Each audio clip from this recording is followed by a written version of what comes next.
All right, MMA DNA. We're here today with UFC bantamweight fighter Aljamain Sterling. The Funk Master Aljamain, thank you for doing the interview again. How are you doing first? I'm doing well. Training hard and getting mentally ready for battle. Awesome, man. Before I talk about that, we got to talk about last Saturday. You were in the corner of your training partner, Ally Quinta. He took on Khabib Nurmagomedov on 1 day notice for the lightweight championship of the UFC. Can you tell me a little bit how it went down, how you guys got the fight, and how was the day, the 24 hours before the fight? Well, I didn't get there until Friday after training. I got my own fight that I gotta make sure I was prepping for. Um, but I wasn't really in the know of what was going on. I was just kind of waiting to see if there's any news broke that he got the fight. And Ariel Hawani actually hit me up about it, asking if he got the fight. I was like, I hope so, but as far as I'm concerned, I have no idea. But when I got there, it had just broke that he got the fight, and it was crazy, man. It's just a wild week from Connor, Khabib, and Artem, and the bus. The bus was TKO'd. 1 minute into the first round, so it was a interesting weekend, interesting week. Man, I've never seen anything happen like that. All these fights just fell through. It's like New York is cursed. Yeah, UFC fights. I don't know, but it was pretty crazy. Glad Al got the fight. I think he showed some chinks in Khabib's armor on 1 day's notice, not doing any real wrestling preparation for this fight in terms of defensively to address Khabib's strong points. But I think he gave him all he could handle for 1 day's notice, and definitely, I think his stock raised for sure. I think anybody who's privy to the sport and can understand what they were watching could see that. definitely, I agree. Very, very crazy taking Khabib on 24 hours notice, and he put on a good show. So yeah, great. I think great for you guys. But now let's talk about your fight. Your fight upcoming Atlantic City, April 21 against Brad Johns, the Pikey Welshman. Main card spot again. I think the fight deserves to be on the main card. It's a fight fans looking forward to. Um, how is your preparation going into this fight? And you got to look back on your last fight. Have you done something different that you did in your last fight coming up to this fight? Uh, I didn't really do anything different. Training's more so the same. Just being patient. I think I had a great training camp for the last one. All it takes is for you to have one mental lapse, and that's what happened. I got so excited to get the submission that I took a shitty shot without setting it up, and I shot from Guam. Uh, I mean, keeping it all in perspective, there's not much you could take away from that besides what happened. And I don't take that shitty shot without a setup. With no setup, that fight goes completely different, in my opinion.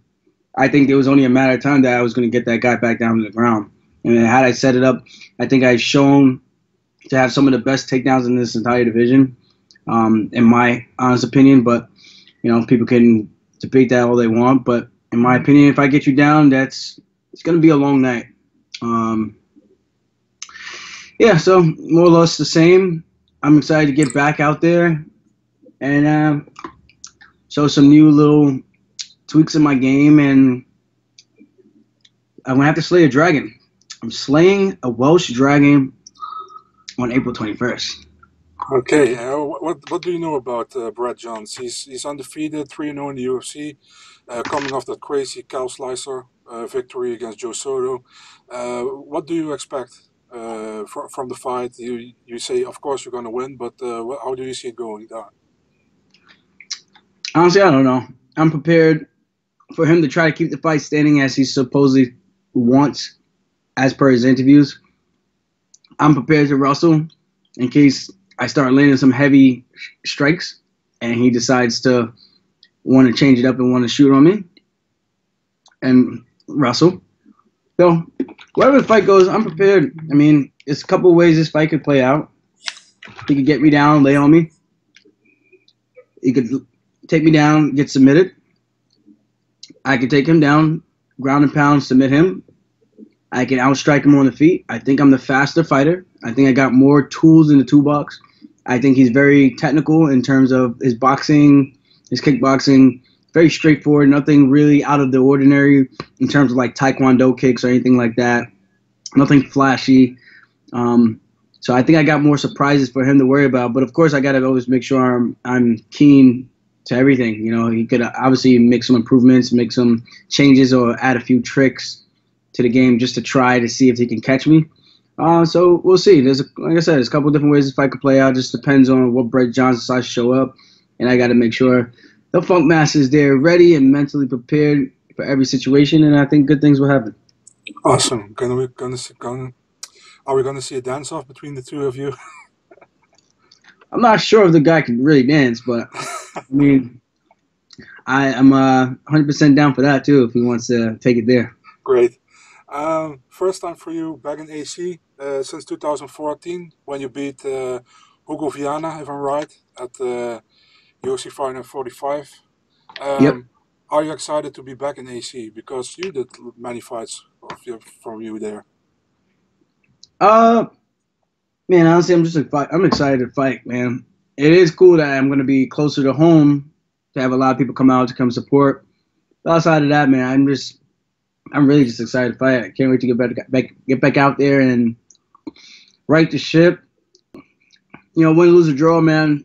I want to just make sure I have a better performance to erase that BS that happened because I'm never one to be overly anxious and to jump. I'm usually more conservative and usually more reserved in my offensive attacks and more calculated. And I think I've been criticized for that in the past. And I try to jump the gun, try to get an exciting finish in the first round. And instead, it worked against me, and then he throws a switch kick, and I run into his knee. So I'm excited to get back and fight for the fans and put on a good performance, man. I want to get out there and mix it up.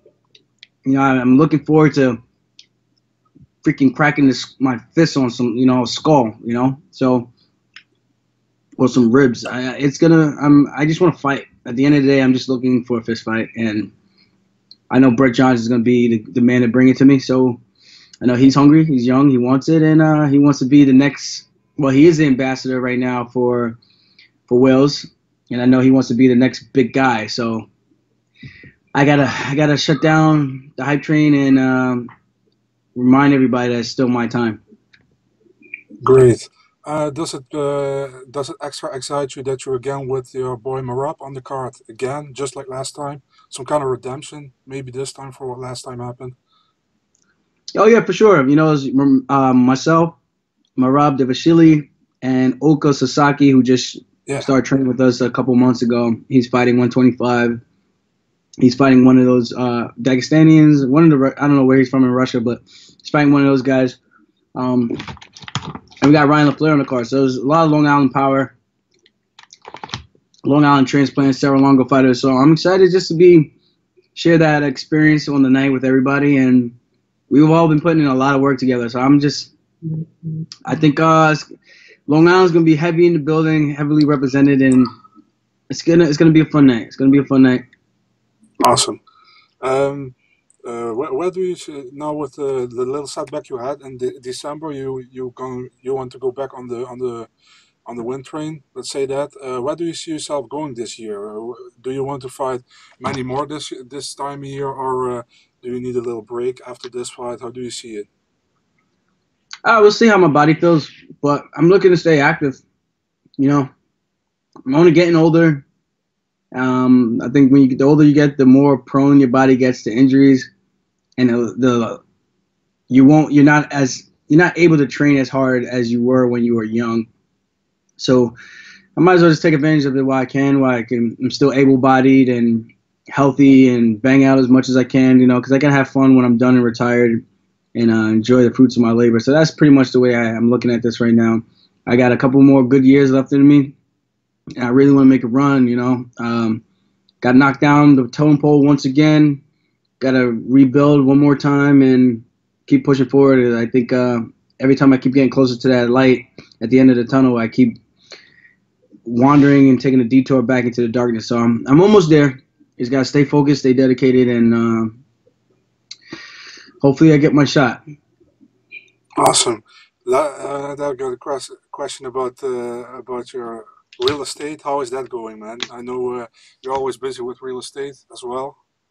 How are you doing with that? I'm actually getting my New York license so I can actually take clients around and sell them real estate or buy a house and not have to pay the commission price. So I'm working my way into that field. I just finished my online course. I just got to take the exam and the state exam.